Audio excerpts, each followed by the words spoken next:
بسم اللہ الرحمن الرحیم۔ اس ویڈیو کے پارٹ 1 میں مولانا ابوالکلام آزاد کی کتاب تذکرہ کے حوالے سے یہ واضح ہو گیا کہ حضرت سید محمد جونپوری علیہ السلام نے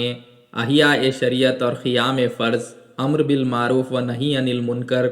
کی تبلیغ کی اور خلق اللہ کو سیدھی راہ پر لگانا ان کا مقصد اصلی تھا۔ عشق کی صداقت اور قلب کی پاکی نے ان کی دعوت و تذکیر میں ایسی تاثیر بخشی کہ ہزاروں لوگ حلقہ ارادت میں شامل ہو گئے، اور نہ صرف عام لوگ بلکہ متعدد سلاطین وقت بھی متحد تھے۔ مولانا ابوالکلام آزاد نے بالتوقف اپنی کتاب تذکرہ میں یہ صاف الفاظ میں لکھا ہے کہ ان لوگوں کے طور طریقے کچھ عجیب عاشقانہ اور والہانہ تھے، اور ایسے تھے کہ صحابہ رضی اللہ عنہ کے خصائص ایمانی کی یاد تازہ کرتے تھے۔ حضرت سید محمد جونپوری علیہ السلام کی صداقت، حق پرستی اور عالم حق ہونے کو غیر مہدوی حضرات نے بھی تسلیم کیا ہے۔ انشاءاللہ اس ویڈیو کے پارٹ 2 میں یہ بھی ثابت ہوگا کہ آپ ہی سچے مہدی آخر الزماں ہیں۔ مولانا ابوالکلام آزاد جو انڈیوائیڈڈ انڈیا کی معروف شخصیت ہیں، جو آزاد ہندوستان کے پہلے وزیر تعلیم تھے اور دنیا بھر میں معروف ہیں، شاہ عبدالحق محدث دہلوی جو مخالف مہدویہ ہیں، ان کی عبارت حیرت کے ساتھ درج کرتے ہوئے لکھتے ہیں، بعض قریب العہد اور قابل اعتماد راویوں نے بھی اس قسم کی باتیں لکھ دی ہیں کہ پہلی نظر میں دل کو خلجان ہوتا ہے۔ حضرت سید محمد جونپوری علیہ السلام کے متعلق شاہ عبدالحق محدث دہلوی لکھتے ہیں، در اعتقاد سید محمد جونپوری ہر کمالے کے محمد رسول اللہ سلم داشت و رسید، سید محمد رانیز بود، فرق ہمین است کہ آنجا با اصالت بود و اینجا با طبیعت، و طبیعت اے رسول بجائے رسیدہ کہ ہم چوں او شد۔ یعنی سید محمد جونپوری کے اعتقاد میں یہ ہے کہ ہر کمال جو محمد رسول اللہ صلی اللہ علیہ وسلم میں تھا وہ سید محمد میں بھی تھا، فرق اتنا تھا کہ وہاں اصالت یعنی اصل تھی اور یہاں اتباع یعنی پیروی تھی۔ ان کی اتباع اس قدر کامل تھی کہ وہ انہی جیسے ہو گئے، یعنی محمد صلی اللہ علیہ وسلم جیسے ہو گئے۔ یہ عبارت مولانا ابوالکلام آزاد نے شیخ عبدالحق محدث دہلوی کے حوالے سے لکھی اور پھر حیرت میں پڑ گئے۔ اللہ سبحانہ تعالیٰ نے حضرت سید محمد مہدی موعود علیہ السلام کے مخالفین کے لیے بھی کوئی حجت نہیں چھوڑی، بلکہ ان کو بھی یہ اعتراف کرنا پڑا کہ حضرت سید محمد جونپوری علیہ السلام نے کس قدر رسول اللہ صلی اللہ علیہ وسلم کی کامل پیروی کی تھی۔ ایک بات ضرور یاد رکھیں کہ مہدوی حضرت سید محمد جونپوری علیہ السلام کو نبی یا رسول نہیں مانتے۔ ہمارا عقیدہ جو اگلے ویڈیوز میں تفصیل سے بیان ہوگا وہ یہ ہے کہ رسول اللہ صلی اللہ علیہ وسلم کو خاتم النبیین اس کی تمام تعریف کے ساتھ ماننا ہے۔ آپ کے بعد کوئی نیا نبی ظاہر نہیں ہوگا۔ مولانا ابوالکلام آزاد اگر رسول اللہ صلی اللہ علیہ وسلم کے احادیث میں غور و فکر کرتے تو شاید اتنی حیرت نہ کرتے۔ جو ہستی مہدی موعود علیہ السلام کے مقام کی حامل ہے، اس کی پہچان رسول اللہ صلی اللہ علیہ وسلم نے یہ کہہ کر کروائی کہ اس کا نام میرا نام ہوگا، اس کے والد کا نام میرے والد کا نام ہوگا، اس کی کنیت میری کنیت ہوگی، اس کے اخلاق میرے اخلاق ہوں گے، وہ میرے نقش قدم پر چلے گا اور کبھی خطا نہیں کرے گا، یعنی وہ بھی معصوم ہوگا جس طرح میں معصوم ہوں۔ جیسا اللہ نے دین کو ہم سے شروع کیا ہے ویسے ہی دین کو ہم ہی سے ختم کرے گا، یعنی مہدی موعود علیہ السلام سے ختم کرے گا۔ ان تمام کا قدر مشترک یہی ہے کہ رسول اللہ صلی اللہ علیہ وسلم نے بخود آنے والی مہدی موعود علیہ السلام کی ہستی کو اپنے سے مماثلت دی۔ شخصیت کو اگر چھوڑ کر غور کریں گے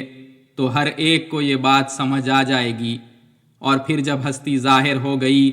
تو اس مقام کے اہل میں ہی ان تمام پیشین گوئیوں کو پایا جائے گا، اور اس کو چاہے مثل کہیں، نظیر کہیں، ہمسر، مماثل مشابہ یا برابر کہیں، سب ایک دوسرے کے معنی ہے جو رسول اللہ صلی اللہ علیہ وسلم کی احادیث میں حضرت مہدی موعود علیہ السلام کے متعلق وارد ہوئے ہیں۔ جو منتظرین مہدی ہے، کیا وہ ان احادیث کو نہیں مانتے؟ اگر مانتے ہیں تو ان کے پاس ان کا کیا معنی ہے؟ اور جو ہستی اس مقام کو پہنچے گی، کیا وہ ان صفات سے محروم ہوگی؟ یا یہ بھی الزام مہدویوں پر ہی لگائیں گے کہ ان تمام حدیثوں کی کتابوں کو ہم نے اپنے گھروں میں ایجاد کر لیا ہے؟ اللہ کی پناہ ہو ایسے باطل الزاموں سے۔ مولانا ابوالکلام آزاد نے حضرت سید محمد جون پوری مہدی موعود علیہ السلام کی خود تصدیق نہیں کی تھی، اس کے باوجود آپ نے حضرت سید محمد جون پوری علیہ السلام کی بلا تعصب تحقیق کی اور آپ کے سچے مہدی ہونے کو تسلیم کیا۔ اپنی کتاب تذکرہ کے صفحہ نمبر 61 کے فٹ نوٹ میں لکھتے ہیں کہ میرا خیال یہ ہے کہ سید محمد اپنے اس دعوے میں سچے تھے کہ وہ مہدی ہیں، اور ملک کی جو حالت اس وقت ہو رہی تھی وہ یقیناً ایک مہدی کے ظہور کی مقتضی و منتظر تھی، نہ کہ ایک مضل یعنی گمراہ یا دجال کی۔ مولانا ابوالکلام آزاد نے حضرت سید محمد جون پوری علیہ السلام کے حالات اور سیرت کا جب جائزہ کیا تو بالفرض یہ اقرار کرے بغیر نہ رہ سکے کہ حضرت سید محمد جون پوری علیہ السلام سچے مہدی تھے، اور جو زمانے کے حالات اس وقت رونما تھے وہ مہدی موعود علیہ السلام کی بعثت کے آثار جو اخبار نبوی میں وارد ہوئے تھے اس کے عین مطابق تھے، جیسا اس سے پہلے بیان کیا گیا۔ مولانا آزاد نے تسلیم کیا کہ ملک کی جو حالت تھی وہ یقیناً ایک مہدی کے ظہور کی مقتضی و منتظر تھی، یعنی وقت کا تقاضا تھا کہ مہدی کی بعثت واجب ہو گئی۔ یہاں یہ سوال ضرور پیدا ہوگا کہ اگر مولانا آزاد نے حضرت سید محمد جون پوری علیہ السلام کے سچے مہدی ہونے کو تسلیم کر لیا تو پھر انہوں نے تصدیق کیوں نہیں کی؟ اس کا جواب یہ ہے کہ ہدایت دینا صرف اللہ ہی کے ہاتھ میں ہے۔ اللہ تعالیٰ فرماتا ہے ذالک فضل اللہ یؤتیہ من یشاء، یہ اللہ کا فضل ہے، وہ جسے چاہتا ہے دیتا ہے۔ انشاءاللہ اس آیت پر تفصیلی گفتگو آگے آئے گی۔ اور دوسری بات یہ ہے کہ وہ بھی منتظرین کی اکثریت میں شامل تھے جو اس دھوکے میں ہیں کہ مہدی آخر الزماں بادشاہ ہوں گے، جس کا انہوں نے اپنی کتاب میں اشارہ کیا ہے، اور یہ بھی ممکن ہے کہ وہ اکثریت منتظرین کی طرح مہدی اور عیسیٰ کی اجتماع کے منتظر تھے، جس کی کوئی بنیاد نہیں ہے۔ بہرحال حضرت سید محمد جون پوری علیہ السلام کے سچے مہدی ہونے کی تسلیم کرنے کے بعد وہ اپنے تصدیق سے انکار کرنے کی گنجائش پیدا کرتے ہوئے لکھتے ہیں کہ البتہ غلطی یہ ہوئی کہ لفظ مہدی کو مہدی آخر الزماں سمجھ لیا، اور ایک بہت ہی کمزور و بے دلیل بات کرتے ہوئے مولانا لکھتے ہیں کہ ممکن ہے کہ ان کے قلب پہ جو وارد ہوا وہ صرف یہ کہ انت المہدی ہو، اسی کا انہوں نے اظہار کیا ہو، اور معتقدین نے اسے شہرت عام کی بنا پر مہدی آخر الزماں سمجھ کر تمام علائم و آثار مرویہ کو ان پر چسپاں کرنا شروع کر دیا۔ مولانا ابوالکلام آزاد کو شاید یہ خوف ہو چکا تھا کہ جن علماء سو کی انہوں نے اپنی کتاب میں مذمت کی تھی وہ انہیں مہدوی سمجھ کر فتوے نہ دے دیں، کیونکہ انہوں نے حضرت سید محمد جون پوری علیہ السلام کو برحق مان لیا تھا، اور اس قدر قوم مہدویہ کے بزرگوں کے اوصاف بیان کیے ہیں جس سے مہدی علیہ السلام اور گروہ مہدی کی شان اور صداقت اظہر من الشمس کی طرح ثابت ہو جاتی ہے۔ وہ حضرت عبداللہ نیازی اور شیخ علائی رحمۃ اللہ علیہ کے تذکرے میں لکھتے ہیں کہ جو حالات نا طرف داروں اور معتمد مورخین نے لکھے ہیں، اگر یہ سچ ہے تو یہ لوگ انسان نہیں تھے،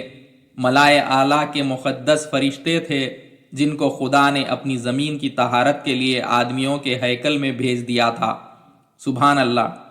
رسول اللہ صلی اللہ علیہ وسلم کے بعد مہدی الموعود علیہ السلام کے سوا کسی اور کے لیے یہ ممکن ہی نہیں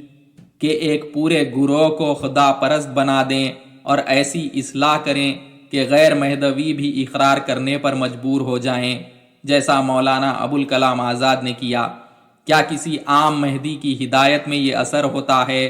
کہ وہ ایک قوم کو ملائے اعلیٰ کے فرشتے بنا دیں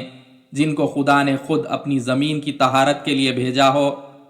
رسول اللہ صلی اللہ علیہ وسلم اور آپ کے اصحاب کی جماعت کے بعد کیا کسی قوم کے اوصاف کے متعلق ایسا اعتقاد رکھا گیا ہے؟ بڑے سے بڑے اولیاء عظام بھی انفرادی طور پر عمل پیرا ہونے کے باوجود کسی نے پوری قوم کو راہ حق پر اس طرح نہیں لایا کہ انہیں فرشتوں کا خطاب دیا گیا ہو، وہ بھی ان سے جو ناطرفدار ہیں۔ رسول اللہ صلی اللہ علیہ وسلم کے بعد ایسا اگر کوئی ہستی کر سکتی ہے تو سوائے مہدی آخر الزماں کے اور کوئی نہیں ہو سکتی۔ اسی قوم کے متعلق خدائے برتر نے اپنے کلام پاک میں فرمایا،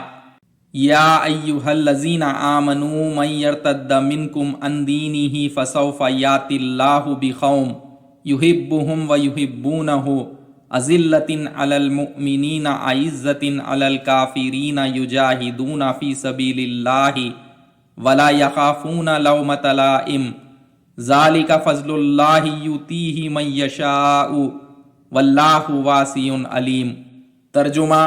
اے ایمان والو، اگر تم میں سے کوئی اپنے دین سے پھرنا چاہے تو پھر جائے، اللہ ایک ایسی قوم کو لائے گا جس سے وہ محبت کرے گا اور وہ قوم اس سے محبت کرے گی، مومنین کے حق میں نرم اور کافروں کے حق میں سخت، اللہ کی راہ میں جہاد کریں گے اور کسی ملامت کرنے والے کی ملامت سے نہ ڈریں گے۔ یہ اللہ کا فضل ہے، وہ جسے چاہتا ہے دیتا ہے، اور اللہ تعالیٰ بڑی کشائش اور زبردست علم والا ہے۔ سورہ مائدہ آیت نمبر 54۔ یہ نشانی ہے قوم مہدی موعود علیہ السلام آخر الزماں کی، جس کو لانے کا وعدہ اللہ رب العزت واضح طور پر فرما رہا ہے کہ اللہ لائے گا ایک قوم کو جس سے وہ محبت کرے گا اور وہ قوم اس سے محبت کرے گی۔ مولانا آزاد نے قوم مہدویہ کے اوصاف ان الفاظ میں لکھے ہیں کہ وہ انسان نہیں، ملائے اعلیٰ کے فرشتے تھے جن کو خدا نے اپنی زمین کی طہارت کے لیے انسانوں کے ہیکل میں بھیجا تھا۔ جب قوم ایسے صفات کی حامل ہے تو اس کا مقتدا کیسا ہوگا؟ مہدی آخر الزماں کے علاوہ اور کوئی نہ ہوگا۔ اس کتاب کو لکھنے میں مولانا آزاد نے یہ ترتیب اپنائی تھی کہ وہ چند صفحے ہر ہفتے لکھتے اور اس کتاب کے مرتب کرنے والے صاحب کو صفحے دیتے، پھر وہ آگے بڑھتے۔ ان کے پاس پہلے لکھے گئے صفحات موجود نہیں تھے، اس کی وجہ سے وہ یہ بھول گئے کہ انہوں نے حضرت سید محمد جون پوری علیہ السلام کے حالات پر تبصرہ کرتے ہوئے پچھلے صفحوں پر ان کے شدید مخالف شیخ علی متقی کے حوالے سے لکھا تھا کہ انتل مہدی کی صدا سننے کے بعد بھی وہ برسوں تک متعامل رہے، اور جب پے در پے یہی معاملہ رہا تو اپنے مہدی ہونے کا اظہار کیا۔ ویڈیو میں اس سے پہلے مہدویہ روایت سے بھی یہی ثابت کیا گیا تھا کہ حضرت مہدی علیہ السلام نے فرمایا کہ مجھ کو بغیر واسطے کے فرمان ہوتا ہے کہ تو مہدی موعود ہے، اس امر کا اظہار کر۔ آپ اس پر 18 سال خاموش رہے، جب اللہ کا حکم عطاب کے ساتھ صادر ہوا کہ دعوی مہدیت کا اظہار کر اور سنا دے، اگر تو نے ظاہر نہیں کیا تو ہم تجھ کو ظالموں میں شمار کریں گے۔ اس عطاب کے ساتھ حکم ہونے پر آپ نے مہدی موعود ہونے کا دعویٰ فرمایا۔ کیا کوئی لفظی مہدی اپنے عام مہدی ہونے کا دعویٰ کرنے میں 18 سال انتظار کرے گا؟ اور کسی بھی لفظی مہدی کو کوئی دعوت عام یا اعلان کرنے کی ضرورت نہیں ہوتی، کیونکہ وہ مامور من اللہ یعنی اللہ کا بھیجا ہوا نہیں ہوتا، اور نہ ہی وہ کسی سے بیعت لینے کا دعوے دار ہوتا ہے۔ مثال کے طور پر علامہ جلال الدین سیوطی کو ہی لے لو، جو حضرت سید محمد جون پوری علیہ السلام کے زمانے میں پیدا ہوئے اور خودی سے اپنے مجدد دین ہونے کا دعویٰ کیا تھا۔ مولانا ابوالکلام آزاد نے اپنی کتاب میں شاہ عبدالعزیز دہلوی کے مکتوب کے حوالے سے شاہ ولی اللہ دہلوی کے حضرت سید محمد جون پوری علیہ السلام کے متعلق تاثرات لکھتے ہیں کہ وہ عالم حق اور واصل باللہ ہیں، یعنی اللہ کی ذات میں وصال حاصل کر چکے تھے، اور علم حقیقت رکھتے تھے۔ جب حضرت علیہ السلام کا یہ مقام تھا اور ان کے اخلاق و کردار کو مولانا آزاد نے خود قلم بند کیا ہے، تو یہ ایک بہت حیرت کی بات ہے کہ مولانا آزاد لغوی مہدی اور مہدی آخر الزماں کے فرق کو نہیں پہچان سکے۔ ان کا انتل مہدی کے حکم کو صرف مہدی اور مہدی آخر الزماں ہونے سے انکار کرنے کا خیال باطل ہے، کیونکہ اکثر احادیث نبوی میں جو مہدی موعود علیہ السلام کے باب میں وارد ہوئے ہیں اس میں صرف لفظ مہدی ہی آیا ہے، مہدی آخر الزماں نہیں آیا۔ اصطلاح میں مہدی کا لفظ مہدی آخر الزماں کے ہی لیے استعمال ہوتا ہے، نہ کہ کسی عام مہدی یا ہدایت کرنے والے کے لیے۔ اور یہ بات بھی بعید ہے کہ اللہ اپنے بندے پر مہدی ہونے کا الہام کرے اور اسے اس کنفیوژن میں چھوڑ دے کہ وہ مہدی ہے یا مہدی آخر الزماں ہے۔ مولانا کا ایسا تصور کرنا کہ انتل مہدی سے مراد صرف مہدی ہے اور حضرت سید محمد علیہ السلام نے اسے مہدی آخر الزماں سمجھ لیا، عقلاً و نقلاً بے بنیاد اور ناشائستہ بات ہے۔ جس زمانے میں حضرت سید محمد جون پوری علیہ السلام نے دعویٰ موقدہ فرمایا وہ 905 ہجری ہے جو 10ویں صدی کی شروعات پر ہے، اس زمانے میں لوگ کسی لغوی مہدی کے نہیں بلکہ مہدی آخر الزماں کے ہی منتظر تھے، جیسا کہ روایت کیا علامہ جلال الدین سیوطی نے ابن احدل کے قول سے کتاب مرقات الصوت جو سنن ابو داؤد کی شرح ہے۔ اس کتاب میں حدیث ہر صدی کی راس یعنی شروعات پر اللہ ایک ایسے شخص کو بھیجے گا جو اس کے دین کی تجدید کرے گا یا زندہ کرے گا کی شرح میں لکھتے ہیں، اور مہدی یا عیسیٰ بن مریم 10ویں صدی میں ہوں گے جب مدت اور عرب کی تعداد پوری ہو جائے گی۔ مرقات الصوت صفحہ نمبر 1065۔ حضرت سید محمد جون پوری مہدی موعود علیہ السلام کے اخلاق حمیدہ اور اوصاف کبریا، آپ کا ہر وقت اور ہر حال میں صرف اللہ پر توکل کرنا اور ہولناک سے ہولناک موقع پر بھی اللہ پر یقین کامل رکھنا اور ثابت قدم رہنا، دعوی عام کرنا اور دعوے کے بعد اس پر تا حیات اس قدر قائم رہنا کہ آپ کے مخالف بھی آپ کی بزرگی اور رسول اللہ صلی اللہ علیہ وسلم سے کامل پیروی کے معترف ہو جائیں، اور پھر وصال کے بعد اللہ کا آپ کی قوم اور دعوت کو قائم و دائم رکھنا، یہ سب کسی جھوٹے مہدی آخر الزماں میں پایا جانا ناممکن ہے۔ آپ ہی کی ذات مقدس میں ان صحیح پیشن گوئیوں کو پایا گیا جو صفات اور علامات مہدی کے باب میں وارد ہوئے ہیں۔ مہدوی ہر زمانے میں علل اعلان حضرت سید محمد جون پوری علیہ السلام کے سچے مہدی آخر الزماں ہونے کے دلائل دیتے آ رہے ہیں اور انشاءاللہ قیامت تک دیتے رہیں گے۔ آمنا و صدقنا۔